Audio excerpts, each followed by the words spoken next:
Good evening, everybody, and welcome to tonight's Forcecast. We're your anchors. I'm Austin. Forcecast, you mean? What did I say? Forecast. Oh, Forcecast. We are not your local news. See the Weather Channel for that. I am Austin. And I'm Morgan. And today, how do we usually start this? I forget. It's been too long. It's been like a week. This is the Forcecast. Hooray! Huzzah! Let's go. Here we go. We got lots to talk about. Lots of stuff. Lots of stuff going on in the media, nerdy world, pop culture. Yes.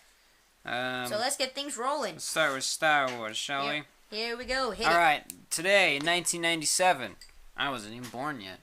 No, you weren't. Not for another 4 months? 2 months. 3 months. Anyway. So, in 1997, March 14th, the Return of the Jedi Special Edition was released in the United States. That's pretty much all I got for today. March 16th, 1971, Alec Tudyk is born. Yay, Alan Tudyk, K2SO, and many, many other voices. And not just, well, not really in Star Wars, but throughout the voice acting universe. Alan Tudyk's great. His most notable role, the chicken in Moana. The chicken in Moana. Not any of the other roles he's played. The day after, March 17th, 1992. 92? 92 for what? He's 2 years older than you. Heck yeah! He's only 2 years older than you. John Boyega is born 1992. He's only 2 years older than you? I guess so. Dang. He looks much older. I knew he was at least close to my age. Yeah, I think Daisy Ridley actually is my age. Really? Let me double check. I'm pretty sure she's my age. That's pretty much all I got for this week. Nothing really of much note. But yeah, 2 birthdays in Star Wars. Woohoo! Let's see, Daisy Ridley. Oh, no, actually she's also born in 92. Oh, okay. It's the same age. Never mind. I thought she was my age. Never mind on that one. Yes, so that's pretty much what we got in Star Wars this week. Couple of birthdays. Happy birthday, future birthday to Alan Tudyk and John Boyega. We love you. Love what you do for Star Wars. You're great. You're great actors. What else we got for Lord of the Rings? Lots of things, like the last few times, and I'm going to do my best to summarize, especially because one of the days coming up has a lot. Let's see, I'm going to jump back a little bit before today, since I didn't really cover a lot of this week from last time. Back on Saturday, March 9th was when Gandalf reaches Minas Tirith. And then we've got Aragorn going to the Palace of the Dead, Frodo and all of them going on their own journey, and Theoden and all of them make it to Dunharrow.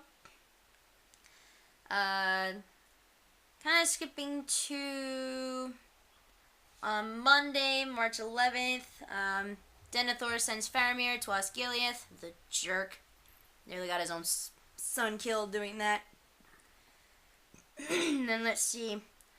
It's hard to hate Denethor after we've been watching Fringe again. Walter's so great. Oh, yeah. I love Walter. You're just like, I can't hate you.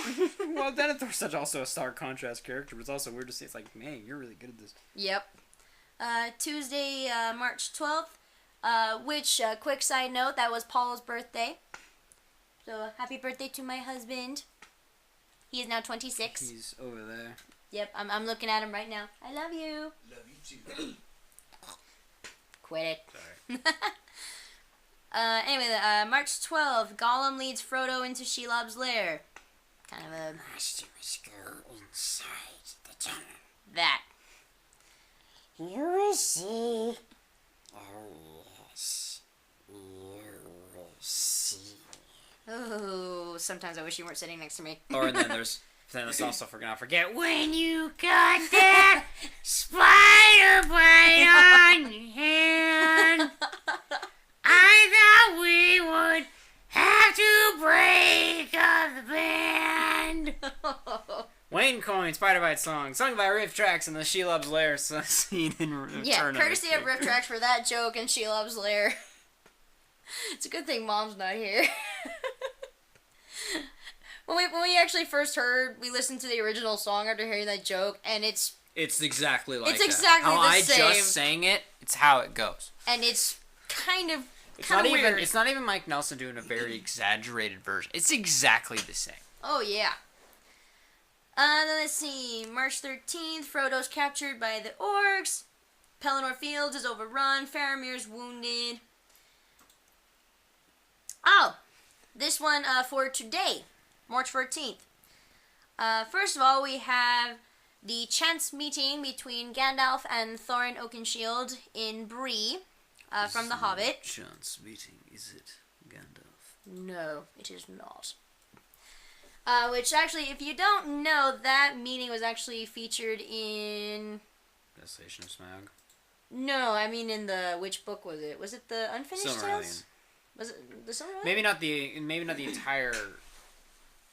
It's either, well, it's mentioned in some... I remember it's mentioned in Silmarillion, but the I don't know if there's an actual detailing of it. It might be in the Book of Lost Tales. No, yes, it's the Book of Lost Tales. That's what it's called. Because there's 2 parts to that. Very long, almost convoluted book. It was hard to follow sometimes. Yeah, no, there actually... I never read the full there is a full detailed version of it in the Book of Lost Tales. And I only remember that because I think it was either I was at Hastings or Barnes & Noble in the section where all the Tolkien books were, and I was kind of flipping through that one just seeing what was in it, and I happened to come across that story, which I was like, oh, there's actually a detailed story. They also have Samwise finds Frodo in the tower. Minas Tirith is besieged. And Aragorn, Legolas, and Gimli start sailing with the captured fleet of the Corsair ships. So, yeah, mein dream. Then they got to shoot Peter Jackson. Now it's tomorrow that has... That bait? Yeah. Tomorrow has a lot of stuff going on. Oh, wait a minute. I was wrong. Tomorrow is actually when they have the chance meeting. It says on today that Thorin and Gandalf are traveling to Bree. I didn't read that whole thing, but it's tomorrow. It says Thorin and Gandalf's chance meeting. So that's actually tomorrow. So I got that wrong. Let's see. The horns of the Rohirrim are heard at the Cock Crow, is what it's called, or essentially at dawn. So the Rohirrim arrives in Gondor at Pelennor Fields. Basically, tomorrow is just all of Pelennor Fields, all the stuff that happens. There's the big battle. Denethor dies. Aragorn arrives with the army of the dead. Theoden is killed. All sorts of stuff going on there. Let's see. Saturday, the debate of the commanders, which I do believe that's the scene in the movie where they're all in the... Frodo has passed beyond the mist. Yeah, where they're all in the throne room. Okay, that's kind of what I figured. The darkness is deep. Yep. Quote that scene. Certainty of death! Small chance of success! What are we waiting for? There you go. And then I'll go up to Sunday just because... let's see... Oh! Also around that time is the Battle of Dale.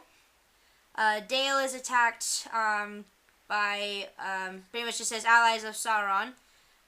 And they are fought by King Brand, which is the son of Bard. Or no. No, son of Dane. Brand? Son of Bane, excuse me. Yeah, son of Bane. That's the grandson of Bard, son of Bane. Yeah. It's been 60 years. Yeah, that's true. If not more. So this is Bard's grandson fighting alongside, actually, King Dane Ironfoot. He lasts a long time.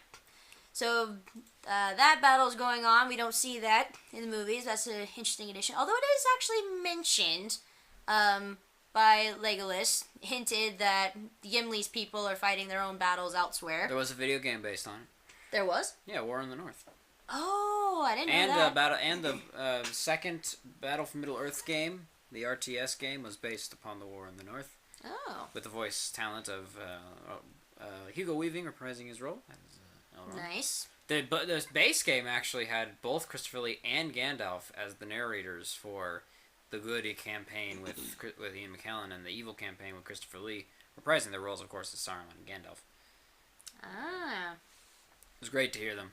Love these Lord of the Rings games because they usually get at least one voice act, one of the original actors. Yeah. Which is also why I want actors to appear in the in the Amazon show. You gotta have it. It's like Lord of the Rings tradition. Right? Sorry. Please. No, you're fine.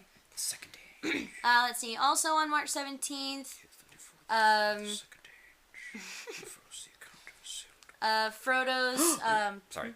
Oh, gosh. What if it ends with the killing of Sauron? Well, that's not the end of the Second Age, is it? Damn. No.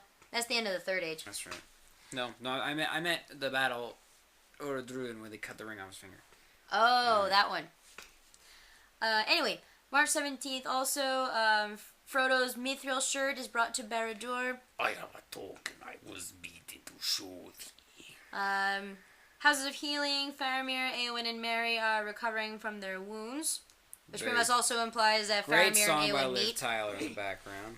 I got Liv Tyler on the jukebox there in the Houses of Healing. I had no idea that she could sing so well. Her dad's a professional singer. You'd think she'd sing well. That's true, actually, yes. For a split second, you said her dad's a professional singer. I thought Elrond. I'm like, wait, no, her real life dad. Yeah, that's my bad. And that's pretty much it, at least for mine, without going too far into next week. And oh dear, I just dropped my phone. Phone down! Phone down! Phone down, people! But yeah, so there's a lot going on. There's a lot going on. But that's what happens when you have 3 big books with multiple storylines. So, there you go. 4. Well, I guess it did, because it also kind of covers The Hobbit. It also does cover The Hobbit, yes. / Silmarillion / Book of Lost Tales. Lots of stuff here, folks. Looking forward to that Tolkien movie, which comes out in May. Yes, I cannot wait. And, of course, Lord of the Rings television show. Star Wars, can't wait for The Mandalorian and the rest of the Clone Wars coming out later this fall. Man. Stuff's happening, man. We got so much to look forward to this year. I love this year already. Which that's going to be a big portion of some of our early segments here, what we're going to talk about. But there's a lot of stuff that's come out this week. Yes. A lot of stuff we're going to talk about. So first on the list, we have should we do our review first? Yes. We have our review of Captain Marvel. We've seen it twice / 3 times for Paul, but he's not participating, so. Yeah, we've seen Captain Marvel. Saw it twice. Once on Friday. Right? Saw it on Friday. Yep. Friday with the awesome crowd. Yeah, we had a good crowd. We saw it on Tuesday again with a not so great crowd. But it was also late at night. No excuse. But even still, no excuse. It was a big crowd. Like, it was a decent sized crowd, but they all sucked. Yeah. Not very many people were laughing. No one was cheering. I know, you're like, what? What the heck? We got more cheers. Well, we got cheers for the credit scenes, not so much for the film itself. But no. Our review of it, I mean, I don't know if we give it out of 10, but we really liked it. I liked it. I'd give it out of 10. I'd say maybe 8.5. I'd give it a 7.5, 8, really? maybe. It's not the greatest. It takes a while to get going. It kind of does. It goes backwards. It doesn't start with an establishing thing. Yeah, that's it just goes straight into it. I know. That's why I said it takes a while to take off. Yeah, it goes backwards. It's not even that part. It's just the fact that just kind of that whole scene, that whole first little bit, just kind of seemed to take a while. I don't know what it was. Just seemed to take a while. But it was good. Brie Larson was great. Really liked her. Despite what everyone's saying about her. Despite people saying she's like bland and wooden, I thought she had great emotion in it. I thought she was really good. Thought she was funny and clever. She's very funny. Stealing the show, of course, Samuel L. Jackson. Oh my gosh. What happened to this Fury is all I want to say. This version of Nick Fury is very much not the Nick Fury we know. He's funny. He smiles. Funny. He's laughing. He makes jokes. I mean, Nick Fury doesn't make jokes. He's less serious. We'll say that. And he's fawning over a cat. Yeah, him and Goose the entire movie. Him and Goose. Funny. Also, I did read a thing. Brie Larson is allergic to cats, and Samuel L. Jackson does not like cats. I told you. I called it. So whenever Goose is around her, it's a digital cat. So. Oh. So he's probably going the whole movie going, I gotta act like I like this cat. Yeah. Seriously. So yeah, it was. We'll try to be spoiler free. Should we be spoiler free, or should we just give a spoiler alert warning? Let's give a spoiler alert warning. I say we were spoiler free with like How to Train Your Dragons, but this one I feel requires some spoilers. So some good stuff. We're issuing a spoiler alert now. If you don't want to hear it, just skip a couple minutes ahead. One thing we'll say about the movie: it needed more Coulson. Yes, it was nice to see Coulson again because he hasn't been in any of the movies since Avengers. And if you don't watch Agents of S.H.I.E.L.D., he's in. Yeah.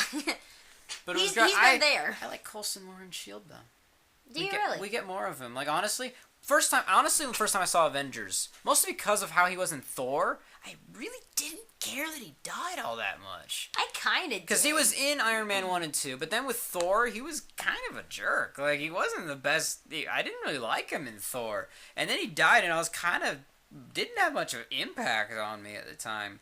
Now it's like Coulson, even though I know he lives, but Coulson in the show is great. He's amazing in this show. But we needed more Coulson. Great. We needed more Coulson out of this movie because he was barely in it. He was. I wanted more. But of he him. also looked a lot like Conan O'Brien. People have pointed out. Really? Yeah. I don't see that at all. That's an odd comparison in my mind. Just the way his hair was, he looked like Conan O'Brien. His hair wasn't big enough to be Conan O'Brien. I was saying, apparently, I guess they didn't do so much digitizing of Samuel L. to make him look younger. He just still looks that good. No, I think it actually did. I don't know. You told me they didn't. Supposedly, I saw it on the internet, but I don't really take anything I see on the internet as so seriously anymore. Oh, do you want the charger back, by the way? Oh, no, it's fine. But yeah, I mean, Brie Larson said it, but then Mom and I've read other things said that it was. I don't know. We'll have to wait till they see the special effects. Or the bonus features on the DVD. Yeah. But yeah, Sam good. I was kind of hoping that he and Captain Marvel would be a thing. I thought they'd be kind of cute. I kind of think they might slightly be. Slightly. It was either those two or I kind of liked him with her friend. Because they seem to have good chemistry like right from the beginning. Maria, that's Rambo. her name.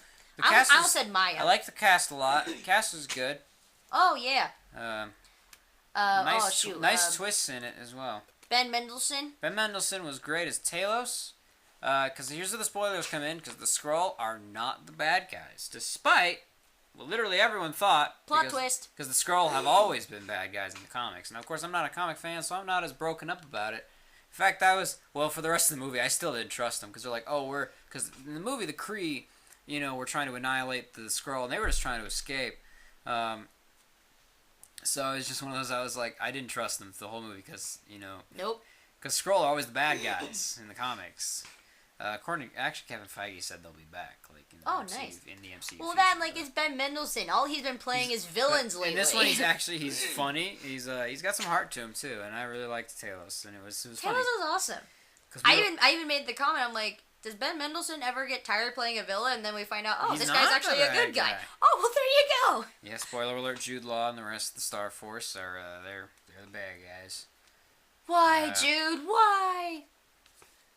But yeah, it was... Another person I felt needed more screen time was Lee Pace. We needed more Ronan. I felt that one was more justified because there wasn't enough really to fit him in. I mean, it was her movie. I think also would have been more fun because he was more of a fan favorite, and of course an Agents of S.H.I.E.L.D. reference. Like Ronan was in one movie, and he was cool. I like Ronan. I like Lee Pace. I loved his performance. I wasn't too broken. I felt he was in there enough as a cameo. I didn't really know if it was considered a cameo. I mean, he was in there enough. And also we had, speaking of cameos, we had Stan Lee actually playing Stan Lee. Yes, his cameo. He was Stan Lee because he's reading a script from the movie Mallrats, which he had a cameo in as himself, talking to the main character of the movie about him being Stan Lee. Meaning that in this movie, he is Stan Lee, which is not the first time this has happened. People are kind of ranting about that, but it's not the first time. In the second Fantastic Four movie, when... Who counts that? Who counts the Fantastic Fours? Well, it was because he had a cameo in it. It's not the MCU, but he had a cameo. And he had both Fantastic Four movies. He had and probably the one nobody saw. He had a cameo when Reed Richards and What's-Her-Bucket, Susan Storm, when they get married, Stan's coming up and they're like, "Sorry, sir, you can't come." He's like, "I'm Stan Lee. I should be on that list." They're, "Sorry, pal." "No, I'm Stan Lee," and they escort him out. Which is funny. Which is funny because he created those characters. Like the joke is he created those characters, so he's not allowed in their wedding. So it's funny. That is kind of funny. So it's not the first time this happened to him. Maybe they're just saying inside the Marvel Cinematic Universe is the first time that's happened. Because again, who counts the Fantastic Fours? Which, funny enough, the new one had Michael B. Jordan, who later went on to go into the Marvel Cinematic Universe as Killmonger. Yes. Both Human Torches have proven to be some of the favorite characters. Why is Skype pulling up? I don't know. And he took over the role that once previously belonged to Chris Evans, who later went on to play Captain America. So apparently, just know that if you ever play Human Torch, you may end up in the Marvel Cinematic Universe. If for whatever reason they decide to go back to that. Unless the Fantastic Four appear in the MCU, which I think is very likely. How would that happen, though? Easy. Again, both Human Torches cannot do it. Recast, obviously. We're not going to go back to the old ones because everyone else sucked. Very much so. We need new actors. People saying John Krasinski and Emily Blunt should play Reed Richards and Susan Storm. And I'm on board. I'm like, yeah. John Krasinski's cool. John Krasinski's cool dude. I like him. And Emily Blunt's amazing. Yeah, and they're already husband and wife, so it's like... There you go. It's like, it works. So yeah, that'd be... And, of course, the question, how did Nick Fury lose his eye? Well, this is a major spoiler, so for whatever reason you haven't skipped and you don't want to hear this... I called it. He so called it. It was the cat. It was Goose, who's not a cat. He's a flurgan. Is it flurgan or flurkin with a K? I've heard it both ways. Thank you, Sean. He's literally an alien that looks like a cat but has tentacles that come out of his mouth. Okay, so here's the fun part. I did not see this bit coming. Alright, so Captain Marvel got her powers because she was working with Mar-Vell, who was Kree undercover. She didn't know that she was a Kree. And they were making a spaceship that could go into hyperspace. They made a Lightspeed reference, and Samuel L. Jackson said nothing about Star Wars, which is a disappointment. They missed an opportunity. If Taika Waititi directed this movie, he would have made a reference. So anyway, Captain Marvel, the ship exploded and just like burst all this energy into her, and the Kree were looking for the power source to this ship. Like, it was a separate cell, like there was a straight core, and I think they were just siphoning off, Mar-Vell was siphoning off energy from it to like power stuff.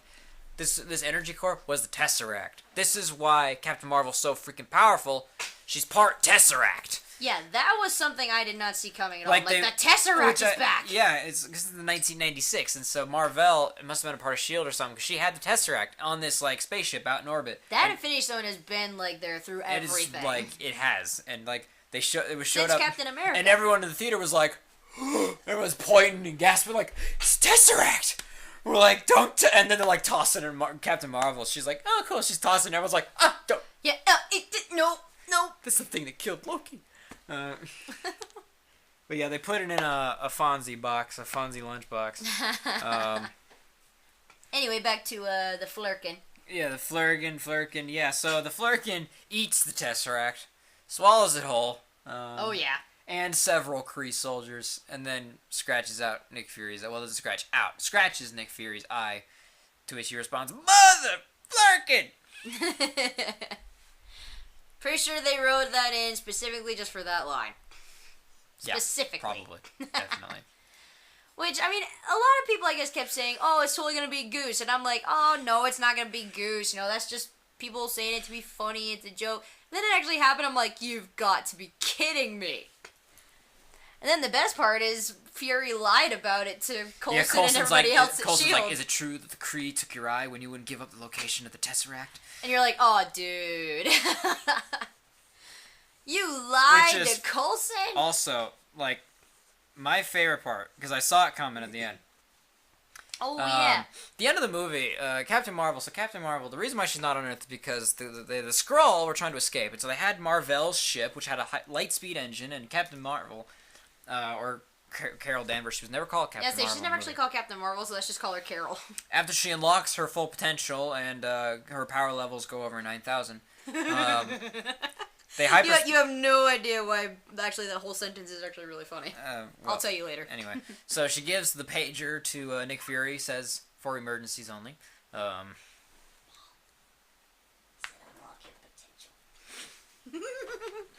Sorry, go on. Okay. Anyway, so she hyperspaces out with the Skrulls to go find them a new home. And so that's why she's not on Earth. She gave the pager to Nick Fury, said it for emergencies only. That's why he pressed it in Infinity War, because everyone in front of him was turning into dust and things were going wrong. And that's an emergency. That's an emergency. Which people think it's a plot hole, but it's not, because Nick Fury even says in Avengers, until I'm certain my team can't handle it in regards to the nuclear strike. He obviously figured, and I think Samuel L. Jackson himself said this, like, well, he figured everything would work out. Like, he had the Avengers. Like, it was looking pretty bad, but he knew they could handle it. Mm-hmm. When Tony Stark was missing, when the Avengers were missing, like everyone was missing.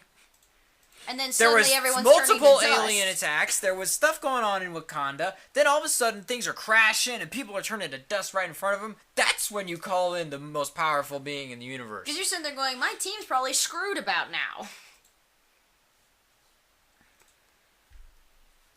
But yeah, it was just one of those that So she leaves, and since this is in 1996, this is when Nick Fury starts drafting up the Avenger Initiative. But it shows that he's typing it out, on this 1996 computer, which was always fun to see the 1996 technology in the movie. Another fun thing is it shows the loading screen. Yeah, it's loading.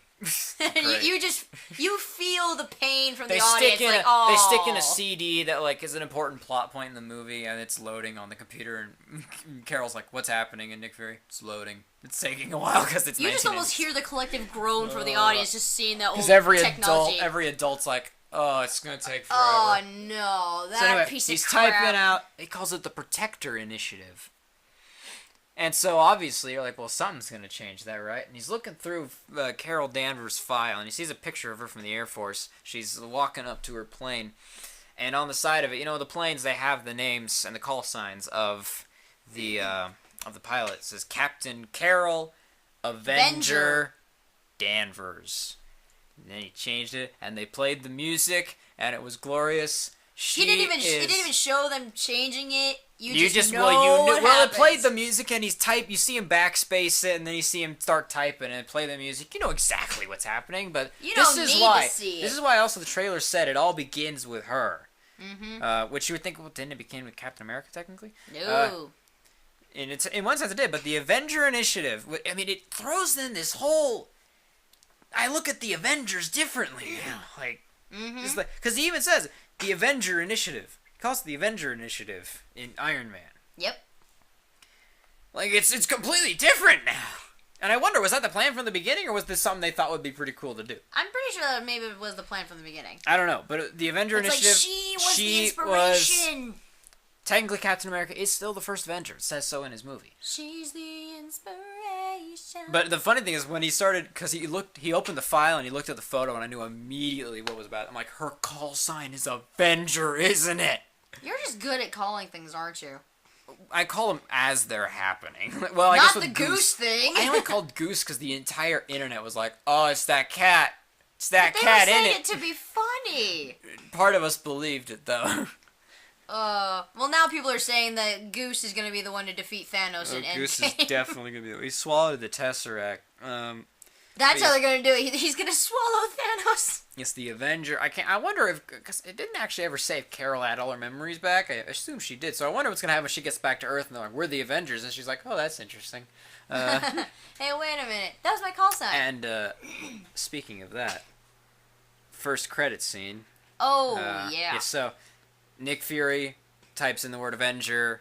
Music plays. The Avengers theme music plays. Everyone's like, "Woo!" First credit scene is a scene from Endgame. In fact, which I kind of figured they'd do. In fact, it sucks. Well, it's good, but it sucks, because it's literally them watching the body count pile, or the missing count, but really the body count pile up in Avengers. Whatchamacallit? Infinity Game? Or Infinity War? Infinity Game? Wow. Or End War? Or End War. No, wow, I mean, that just happened. In the Avengers compound. That's what I meant. Oh, yeah. They're just seeing these holograms of the count rising.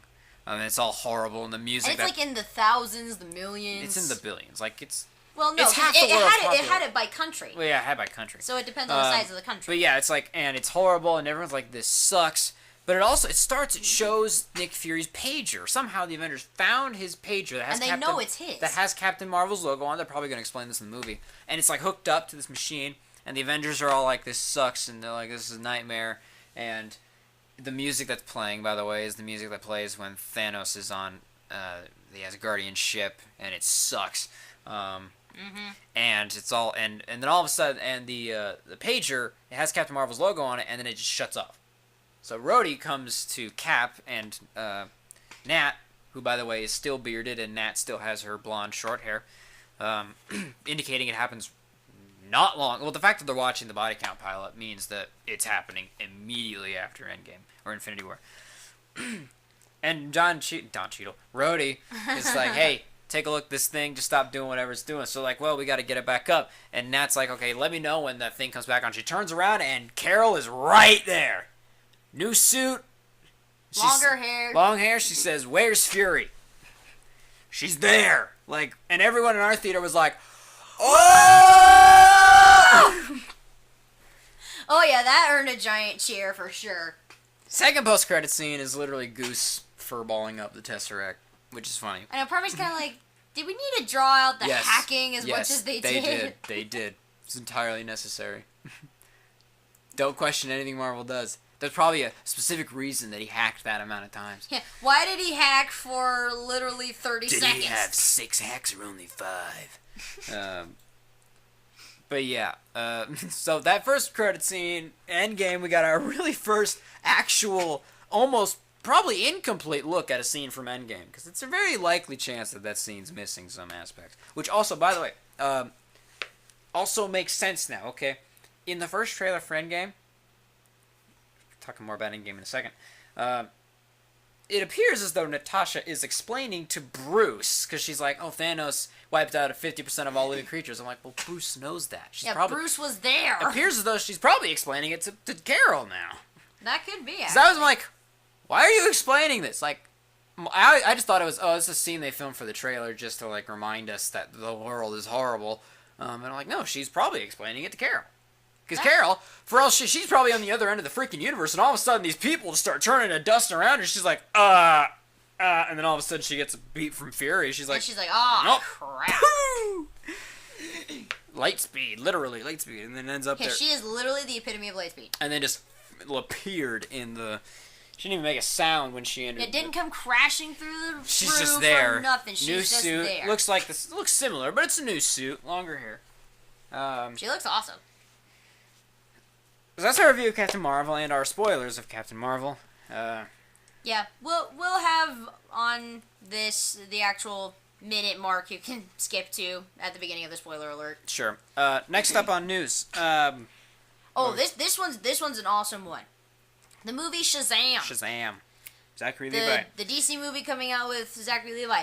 They actually, I'm assuming it's probably in select theaters or maybe in most theaters. I don't know, but they're actually moving up a showing of Shazam 2 weeks early. Just a showing?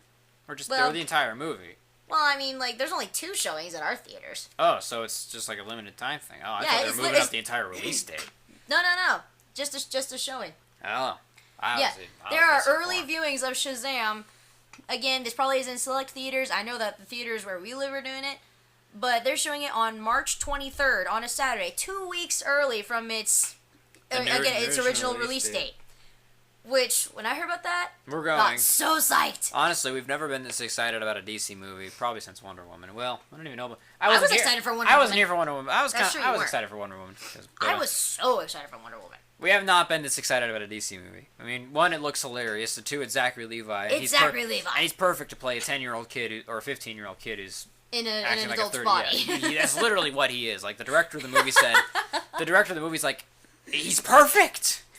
It's a kid in an adult's body. That's literally who he is. I love Zachary Levi a lot, and this movie just looks like an adventure, like a wild ride, and I cannot wait. So we figured that. I heard it from actually my brother-in-law. I told my parents. They're like, "Oh, we're going. So yeah, we're going." My mom is not a DC fan.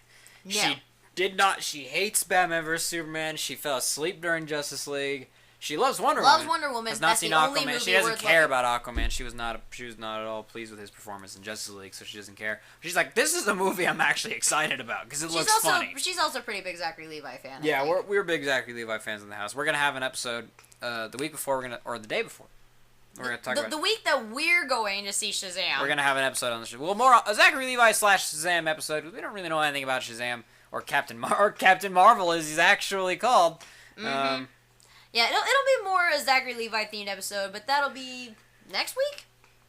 I think that's actually next week's episode. I think it is next week. Yeah. Okay. So next week is going to be our Zachary Levi themed episode in preparation for us, anyway, for Shazam. Yes. Shazam. Um, Honestly, some of the shots, like some of the cinematography, looks epic as well. Like, oh yeah. And I mean that in like the literal sense. Like, it looks amazingly good.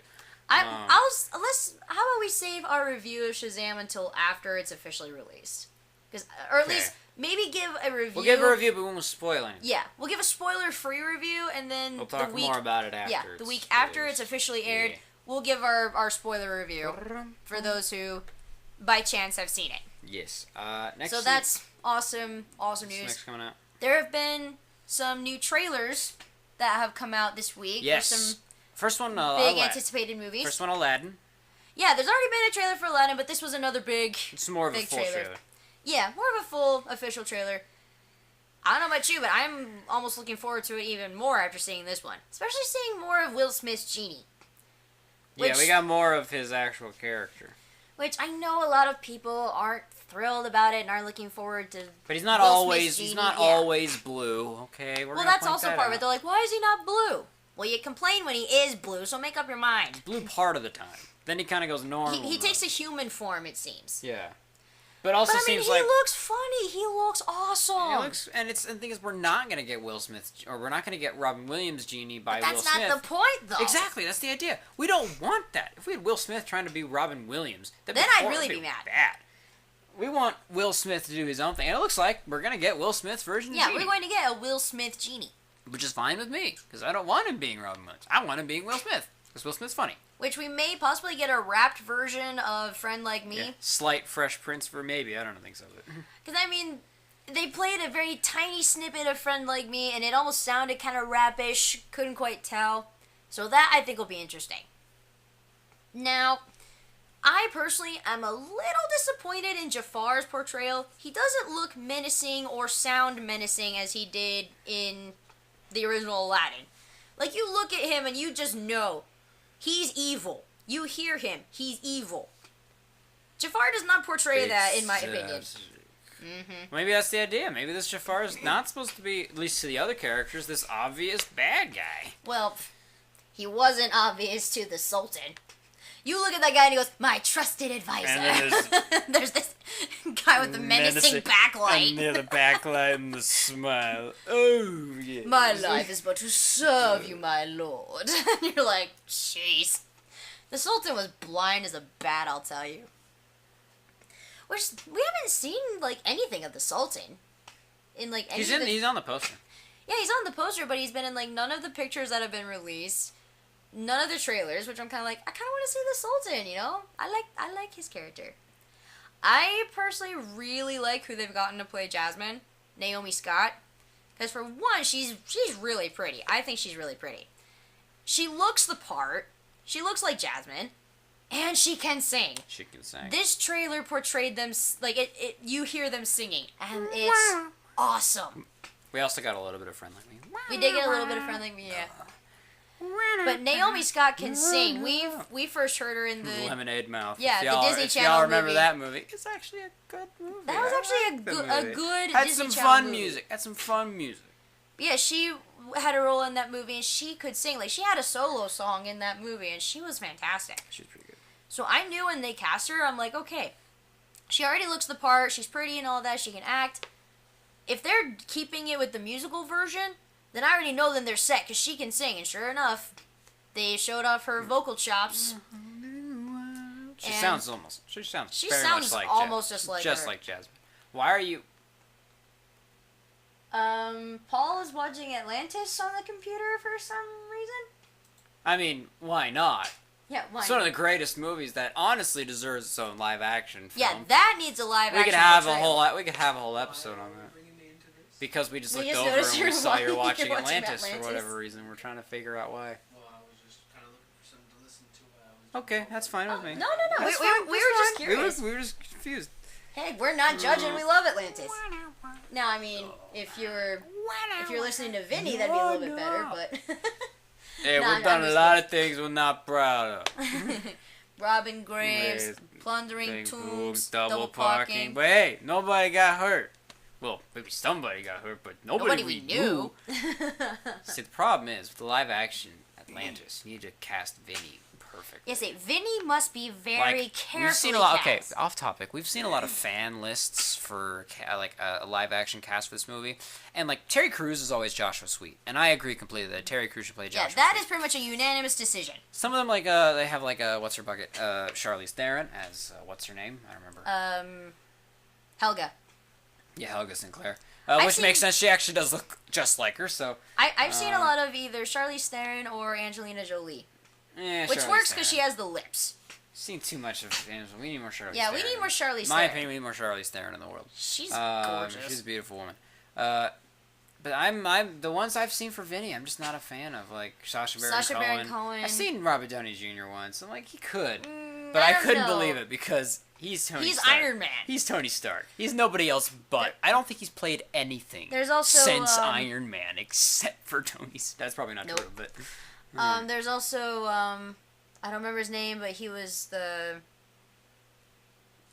Sector 7 guy from Transformers. Oh. That kind of dorky John guy. Leguizamo? Yeah, that guy. No, thank you. Yeah, that for me was a heck no.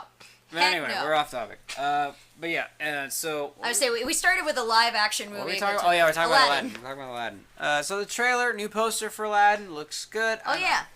Like, I think it'll be good. I'm hopeful. I don't know about the rest of the world. I'm personally looking very much forward to it. We've also got Lion King coming out later this year. Shoot, when was Aladdin coming out? Was that in May? I don't know. Crap. Looking up when it's coming out. I should remember these dates. You'd think I would, considering, kind of looking forward to all of this. Okay, yeah, it's in May. May 24th. Oh my gosh. Is Alan Tudyk Iago? Alan Tudyk's Iago! Oh, yes. Oh, yes. Yes! Alan Tudyk is Iago. I was kind of hoping they'd get back, Please tell me he does a spot. Crap, what's his name? Gilbert Gottfried? Gilbert Gottfried! Still living? I'm pretty sure he is. Please tell me Alan Tudyk does a spot on Gilbert I hope so, because We're never gonna get that stupid lamp! Oh my gosh, that just made my day, just finding that out. He's played 2 birds now in Which, I mean, that was the third name on the line, so it was not hard to miss. Not really a spoiler. Yeah, I mean, kind of a spoiler. Jeez, where you dig this bozo up? Jeez, man, you're way too good at that. Everyone can do a Gilbert Gottfried. You remember when he was on Hannah Montana? Oh my god. Hannah Montana! What did your poor state ever do to you? Shout out to Jason Earls for that Jason impression. Earls, the 30-year-old, 18-year-old. Yeah. 35, you're like, he was... Hey, he was like way But old. he's short and he looks young, so they're like, hey, you're playing high schooler. Well, Monique Coleman, who is Taylor in High School Musical, is also in her mid-30s. I'm like, geez Louise. Apparently it's hard to find actual teenagers for those movies. But then again, nowadays, I swear, most actual teenagers don't look like they should be in high school. They look really young. Or really old. Yeah, that too.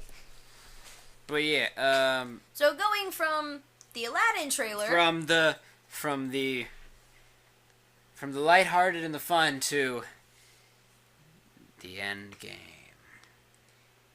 Oh my Endgame gosh. trailer dropped this morning. It was amazing. That was the first thing that I saw when I got up this morning and I opened up my Facebook. I was like, oh my gosh.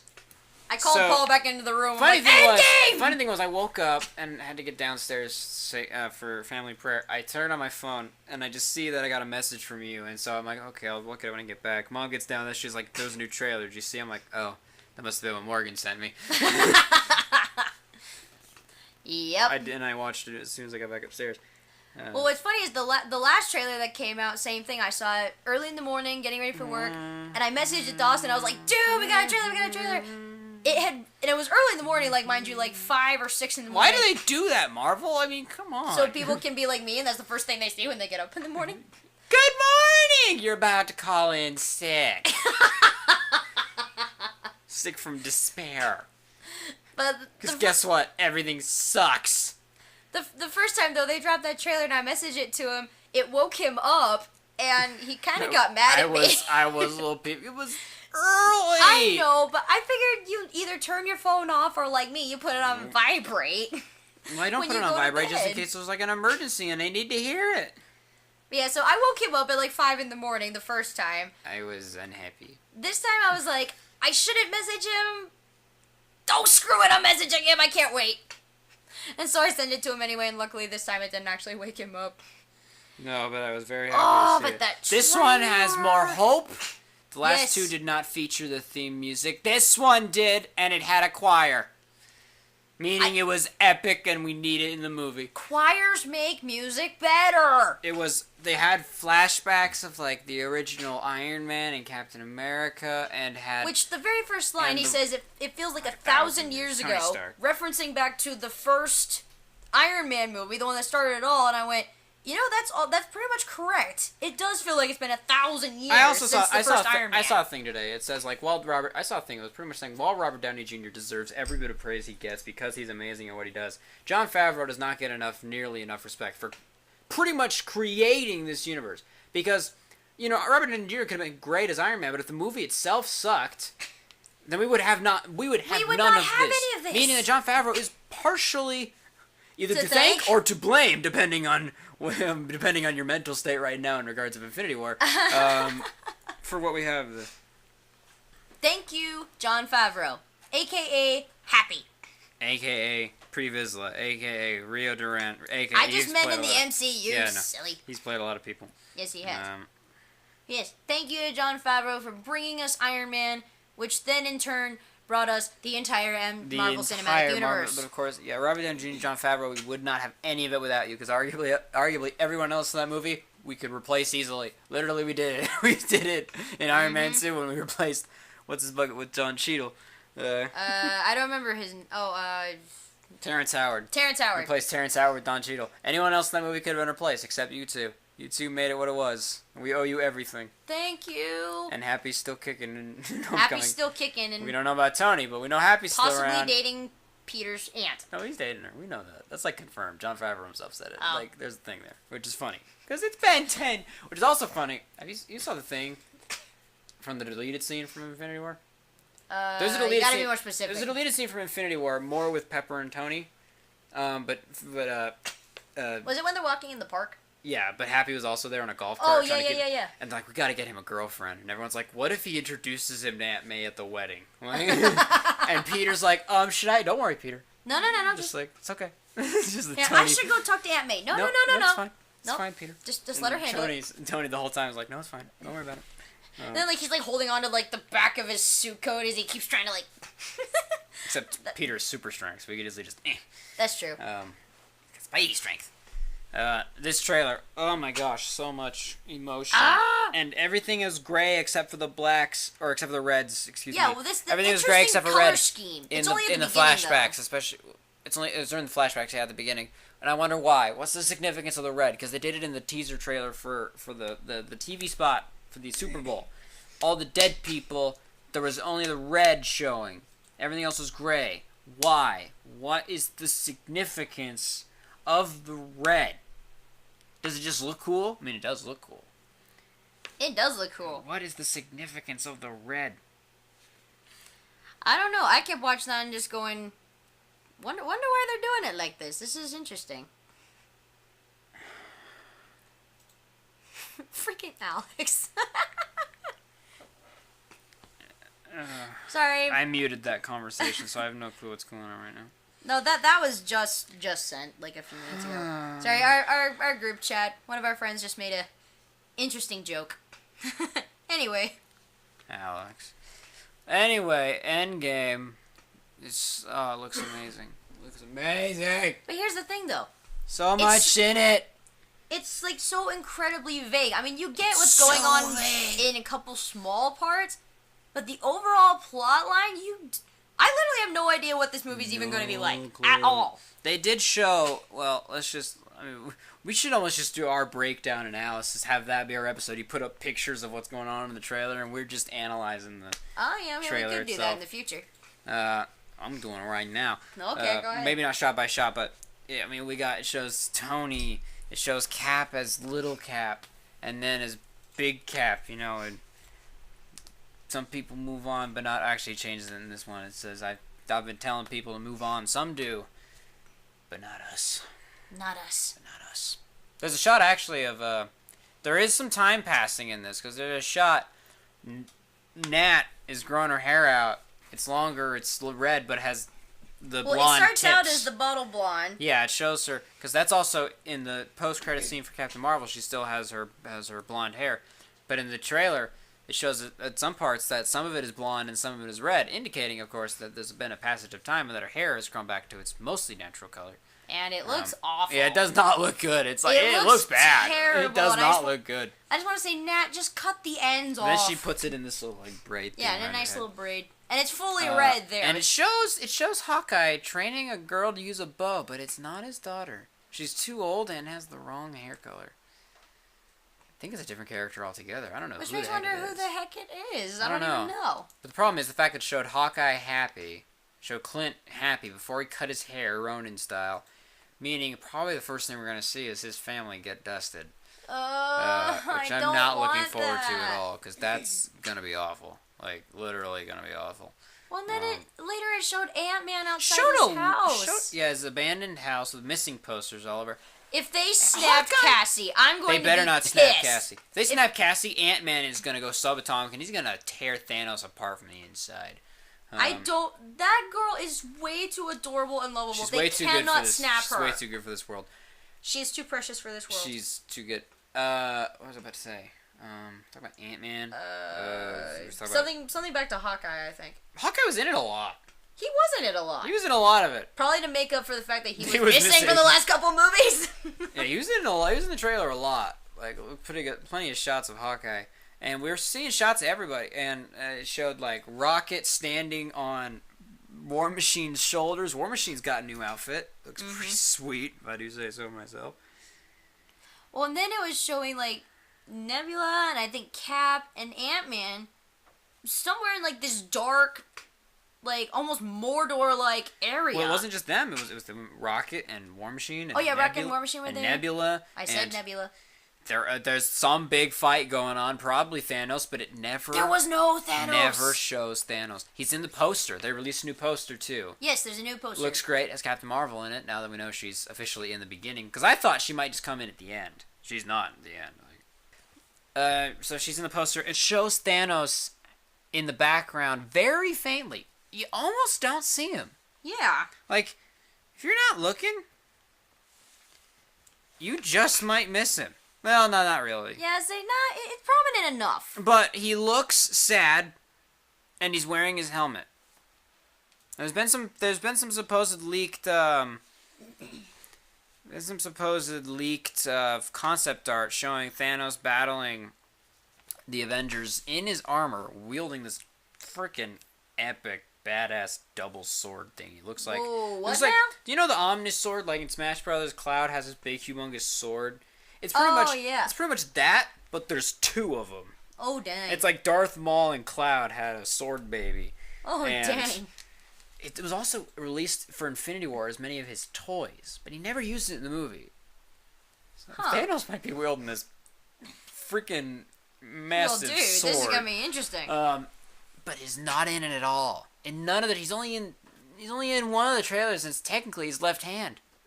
This is the first one. We saw the gauntlet, barely. We saw his armor, but never really saw him. We never saw him. We have no clue. Well, Thanos could not even be the bad guy, as some people are theorizing. I haven't seen that too. No clue what's going on. Like, honestly, I have no idea to the plot of this movie at all. Infinity War, you see the trailers, you kind of get an idea. Thanos is coming. He's trying to get the Infinity Stones. These guys are going to go up against him in different areas, of the world. Another important. I have nothing. Another important thing to say that I've told Morgan and Paul about, the fact that Thanos is wearing his helmet on the poster. Because in the Infinity War poster, he's not wearing his helmet. He's wearing his tank top outfit, with the glove. Tank top. The Russo said, because people when they first saw the trailer with Thanos, it was just wearing this like a shirt and no helmet, no armor, nothing. Everyone's like, why is he not wearing his armor? His armor looks epic. Like, he looks amazing in his armor. And he does. They're like, it's a power play. It's a deliberate decision Thanos makes. He literally takes off his armor because he don't need it. When he gets the Tesseract, that's when he gets the Space Stone, he takes his armor off because he's like, I wield 2 Infinity Stones. I'm literally unstoppable. And Thor says it, and Thanos knows it. He's like, I can't be stopped right now. He did it because he doesn't need it. He's wearing his armor. He's cocky. If he's wearing his armor, he probably sees the Avengers as a legitimate, serious threat to him. Which means probably that Iron Man designs his own Infinity Gauntlet, which could probably be the only explanation. Well, actually, I bring this up because something in Captain Marvel almost makes me wonder if this is real. I think this is pure speculation here. But where I saw this theory, and I think someone said this might have happened in the comics. I don't remember. This was a while ago. But something said that Tony ends up like building a device or something that actually tracks the energy signatures of the Infinity Stones. Which possible. Well, at first I just that thought... might be what the thing is on their wrist. That could be. But I saw that was just kind of like energy signatures. What does that even mean? How does that even work? But then, there's also another slight spoiler for Captain Marvel. They kept talking about the energy signature of the core of the engine that Marvel had built. The thing is about that is that they could track that. Why couldn't they just get to the ship without her? I don't know. They did say they had the same signature. Like, she had the same signature as the core. Yeah. Or no, was it technically the same... It was the same signature as the Tesseract, not the engine? Well, the Tesseract, when they started with the core, was the Tesseract. That's what they're referring to. I wanted to get that straight. But yeah, so they kept bringing up energy signature in Captain Marvel. And so I'm kind of wondering, like, maybe is that actually maybe what they might do? They brought that up in Avengers as well. That they said that the Scepter and the Cube have similar energy signatures. That's how they were tracking it. Remember? Oh. When they were tracking the Tesseract? Clearly not. You don't know that? Yeah, Nope. they obviously have the technology. Maybe Tony can just miniaturize it. It's very possible, because Tony in the comics developed, and in the cartoon as well, developed a robot that can literally absorb the power of or at least absorb the power of the Infinity Stones. Feel the power. People are hoping for Thanos Buster armor. Or like, I've seen fan art of like Stormbreaker or Cap's shield, which always looks dumb, honestly, with the Infinity Stones in it. Or like an Iron Man set of armor with the Infinity Stones all in these places. I'm like, that would look really epic in a movie. Ooh, man, that'd be so awesome. But I mean, I literally have no idea what this movie's going to be about. Obviously, it's going to be them trying to save the world and stop Thanos. But how is the question? How? Like, there were shots even from, like, the Super Bowl TV spot where I just go, I don't know. The final shot of the movie is the full shot from the TV spot for the Super Bowl where you see them walking in a line silhouetted. We see them in their full quantum realm suits. Supposedly. No, it's the quantum realm suits. Like, that's pretty much been confirmed. How? Through concept art and the toys, actually. There are toys that have been shown. Toys ruin things! I know. I seriously think they should not have released anything product-wise. Like Legos, toys, nothing for this movie. Well, they need to do that just with any movie. Don't release the toys till after. If it's gonna be spoilery about it. But yeah, and there are quantum realm suits. And in the shot, Morgan didn't even notice this until I pointed it out to her. Tony and Nebula are on Earth in the Avengers compound. How I missed them, I don't know understand. How. I don't know. Didn't show Carol in the suit. But they didn't bring her until the very end of the trailer. That's what's interesting to me. And the tagline, whatever it takes. Whatever it takes. And the I'm scared of that line because the Russos have said this movie's going to show you what it's like to be a hero when there are no easy decisions. I didn't need to know that. And there's a shot of Cap where he looks pissed. Like, we've seen Cap get angry or righteously indignant. No, this Cap is gonna, like he's gonna murder somebody. His face is, I'm gonna rip Thanos' skull off of his head angry. Like, you can't do it. He's probably gonna die trying. He's gonna aim for the head. He's gonna die trying, but dadgum, he looks angry. And I'm like, I don't like this. I don't like I'm not angry. I'm mad. I don't know what the face means. Like, why is he angry? Yeah, what is happening? Like, who just died, probably, is the question. And I don't like asking that question. We already had too many people die. We don't need more of them. Which, when they released the poster earlier this morning, I looked at the comments the first time around, and I'll explain why I say it like that, in case any of you don't know. But the first time around, I looked at some of the comments, people were like, well, wait, where's Doctor Strange? Where's Loki? Where's Spider-Man? I just went, you didn't watch the first movie, did you? I did. I went. Well, and some people were like, this is quite awkward. And I'm like, yeah, they're dead. They're not going to be on the poster, sadly. But, like, there are people legitimately asking that. You know who was on the poster, though? Okoye. Okoye, my She's girl! not in. The only reason she's in this trailer is because it shows a flashback from Infinity War. It doesn't actually show her. Which makes me really curious. She's on the poster, which I'm hoping means that she's maybe a little more prominent, has some screen time, but there's literally no sign of her in any of the trailers. I mean, granted, same with Captain Marvel up until this most recent one. and Thanos, but still. And now this leads back to my thing with the poster. When I say the first time around, what happened, and we did notice this at first, but didn't think much of it. When they released the poster, they have Okoye on the poster off on the side, but they had all the actors' names up at the very top, very prominently. They did not have Danai Gurira's name up there with them, even though she's, again, prominent on the poster. And we noticed that. We were just kind of like, okay, wonder why. Didn't think much of it. But apparently, within those next couple of hours, there was this huge outcry on Twitter calling out Marvel for leaving out her name. Now, granted, some people actually took it a little further and said, oh, way to go leaving out one of the only people of color or the only woman of color on the poster and leaving out her name. That was not. Which they just... She's not the funny thing. Her name is on the lower portion, where they have what's going to show at the credits. The very, her name's there, but it's not at the top. Well, they're just she's on the poster, so her name should be featured on there too. It really should be too. Marvel, I don't remember exactly what they said, but they basically just kind of admitted... They said she should have been up there the whole time. Which basically I think just meant whoever designed the poster maybe just made a mistake. Maybe just forgot a name, because there is a few. I mean, it's probably just a simple mistake. But, within, that hour, a couple of hours of that whole outpouring of comments on Twitter, they re-released the poster with her name on it. Which I'm like, well, hey, way to go on Marvel for getting that out there so quickly. Looks a little crammed in there, but... Well... Remember the Infinity War poster? That literally had that double the names. That was... Literally. This poster, I'm looking at it right now, is still pretty dang full. Oh, yeah, we both took the poster and put it on our phones as our backdrop.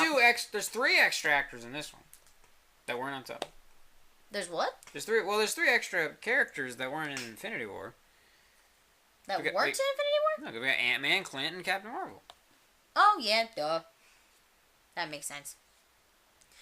We both have the poster as our backgrounds on our phone. His is technically his lock screen, mine's my home screen. Because, why not? If you haven't seen the poster, it'll be included. It's probably will actually have already been shown already before this. But, it's an amazing poster. It looks cool. Granted, so was Infinity War. That one looked also pretty awesome. But, I just gotta give kudos to Marvel for being so quick on the draw with... For one, seeing all the comments on Twitter and realizing the mistake they made, and instead of either just saying, oh, we're sorry and not doing anything about it or something like that, they got right on it and said, okay, fix this and re-release it onto the internet. Which, I talked with Paul about this when I got home from work, but he was just kind of like, I almost don't like how much power Twitter has now. Oh, yeah, it's too much. It's ruined some people's career. Yeah, it can be a good thing. Because of just a couple little things, and Twitter just explodes. Almost literally sometimes. But in a way it also is a good thing, because again, a lot of fans realized that this great actress was missing from the lineup, and kind of called Marvel out and said, hey, now granted, again, some people didn't do it in a nice way, but they're like, hey, Marvel, you forgot somebody, and then it's like, oh, okay, all these people noticed this, boom, we fixed it. So, Twitter can be used for good or evil. Just depends on which side you want to take. Yeah, it has a little too... you want to give power to the people, but... Sometimes... Not too much power. Yeah, sometimes we have a little too much power. Yeah. And people tend to abuse that. Yes. But, really. And also, the final part of the trailer, of course, showed the title with the music. The theme music is back, had a choir, meaning that there is hope! Meaning that the Avengers are assembling again! And by the way, that line had better be said in this movie. Captain America had better say Avengers Assemble. There's a scene showing the meeting of the 2 most powerful beings in the universe, Carol Danvers and Thor Odinson. Woo! Meeting each other. That's great. Even though she doesn't even do anything, she's still a total boss. Because he summons Stormbreaker to him, it comes right by her head, and she doesn't even flinch. Doesn't even move. She just kind of looks down at it with her eyes when it comes up like, wow, okay. He just summoned a big hammer. And he's impressed with her resolve, the fact she's not even fazed by this ultimate sign of power. And he's like, I like this one. Yeah. She's like, I don't care. You got some stupid hammer. And now, of course, half the internet is shipping them already. Honestly, they'd have the most powerful baby in the universe. That baby would be able to wipe out everything. planets as a baby. With a freaking, punch. Just like... It'd be like on Monsters, Inc. He'd start crying and suddenly everything starts shutting down and blowing up. He'd be that powerful. But I mean, I don't know. I think they'd be kind of cool together, either as a team or even as a couple. It'd be interesting. Well, I think everyone's kind of hoping right now for kind of like... for them to be the Thor and Rocket of this movie, just to be this awesome friendship team up. Because I don't know if I ship them, but I think they'd make great like friends. To see the two just like have witty banter and just play off each other while killing crap. Would they be like Legolas and Gimli? Yeah, they're counting their kills. Legolas and Gimli. Yeah, I think they'd make a good dynamic, a Legolas and Gimli dynamic as friends. I don't know if I'll ship them, but I know. Party's kind of like I can see him at the same time. I'm like. Well, for one, I still like Thor and Sif a whole lot better.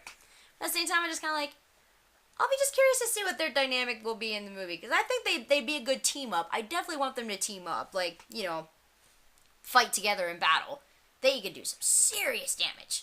yeah. But I mean, Well, again, and the thing as a couple, I'm still not sure. No. I can see it. I mean, my uncle said it after seeing Captain Marvel, and I'm pretty sure that Kevin Feige and everyone else said it. The reason why Carol is not in Infinity War is because there'd be no Endgame if she was in Infinity War. No matter where she was. If she was either on Titan or Wakanda, most likely Wakanda, literally she would have done what Thor did to the Outriders' spaceships when they arrived, just flew through them. Literally in Captain Marvel, she catches a missile coming at Earth and throws it back at the other missiles. She would have done the exact same thing with the Outriders' Making ships. Ronan go, what? Literally, yeah, his face was like, Literally, like, Thanos would have shown up to Wakanda. The Mind Stone would have already been destroyed.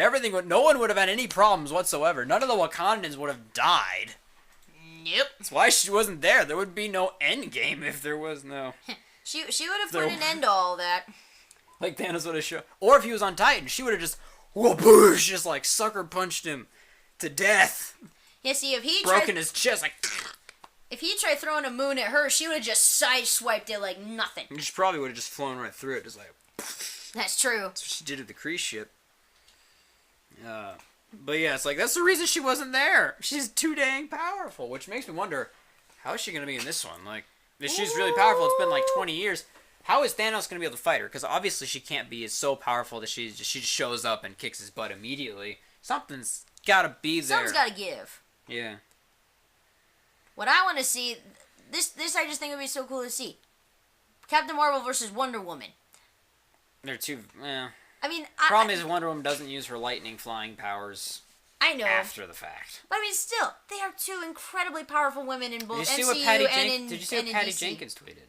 No, I did not. Patty Jenkins, director of Wonder Woman, tweeted a thing saying, pretty much congratulating Captain Marvel for success, and tweeted a picture of, I think it was like a fan art, of Wonder Woman and Captain Marvel like flying off together.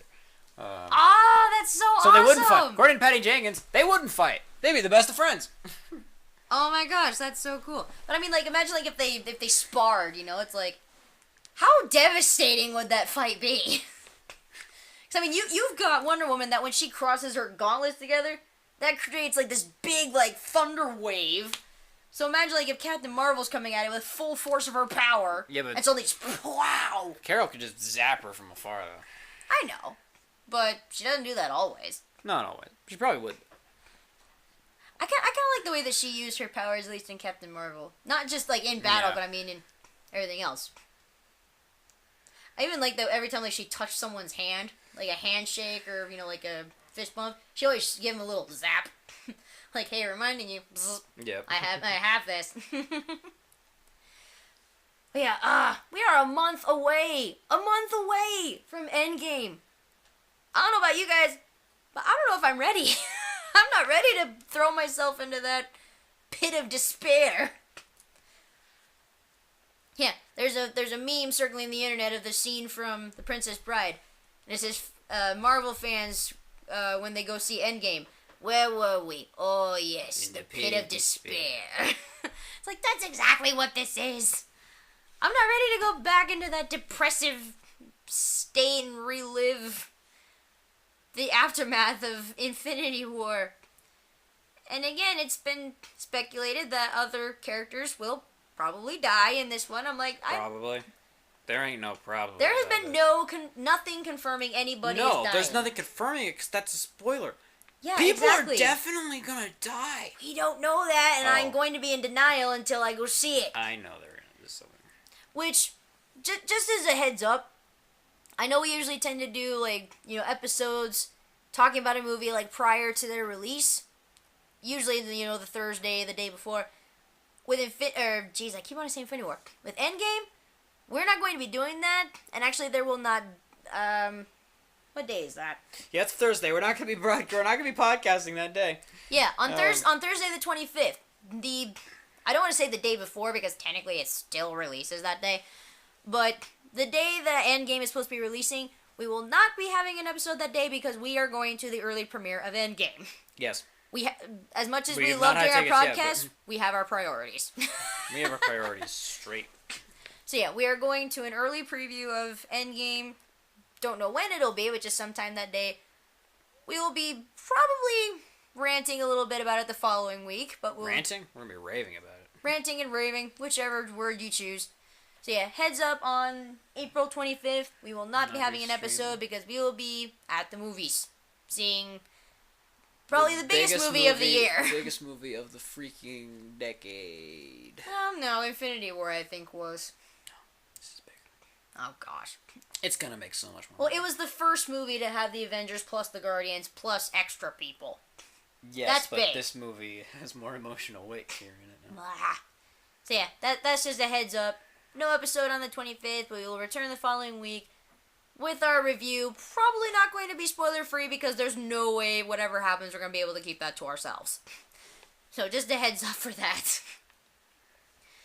Anyway, I know that in our Facebook post, if you paid attention to We were that, gonna talk about Monty Python, but we figured this would happen anyway. yeah, we figured that we had a lot to talk about, and we'd have even more to talk about when we got to the Endgame trailer. We did not get to Monty Python, so next week we already have our episode planned, so we'll probably save Monty Python for a later week. This will just be an episode of just, what would you say, like media news, pop culture news? Pretty much. Yeah, slash Mostly trailer trailers, analysis, reviews, Yeah. whole bunch of stuff. I know that's usually mostly just opening segments, but I mean, there's a lot that happened, a lot going on, a lot that we have to talk about. This is basically how our conversations sometimes just in normal life go. We have a lot to talk about. And that's just kind of how it ended up happening, is we just had a lot of thoughts, especially regarding Endgame, and well, that went on for over an hour and 12 minutes. So, I figured it would, because we didn't really have much prepared in the way of Monty Python. well, I mean, we kind of did, but then we realized what was going on. It's like, yeah, Monty Python probably are happening. We apologize if you were looking forward to our discussion on Monty Python. We'll pick up that topic another week. And if you were like about 45 minutes in and wondering when the heck they're going to get to Monty Python again, Sorry. we apologize. Avengers is important. As much as we love Monty Python, yeah. Monty Python and the Holy Grail, more specifically. Yeah, Monty Python, Never the really Holy watched Grail. their television show or any of their other movies. So yeah, we'll pick that topic back up another week. We may just need to watch it again before we see it, even though we can practically quote almost the whole movie by heart anyway. So I mean, I don't know about you, Austin, but I think that should about wrap it up. Do you think? Unless you had any additional thoughts on Endgame or nothing, or even like Captain Marvel, none of that stuff. No, I've said my piece. All right. Well, that'll wrap up this week's episode of See? everything you just heard, basically. Lots of stuff. There's so much to look forward to, movie-wise. What's the views? Just all sorts of stuff. If you like this episode, and again, we apologize we didn't get to a topic we mentioned on Facebook we were getting to, but if you like this episode, like our video, like us on Facebook, subscribe to our YouTube channel.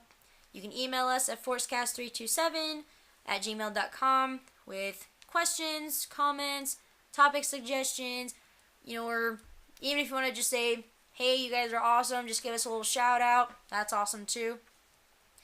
And keep a lookout on our Facebook for any our future episodes. We'll have a lineup figured out here soon.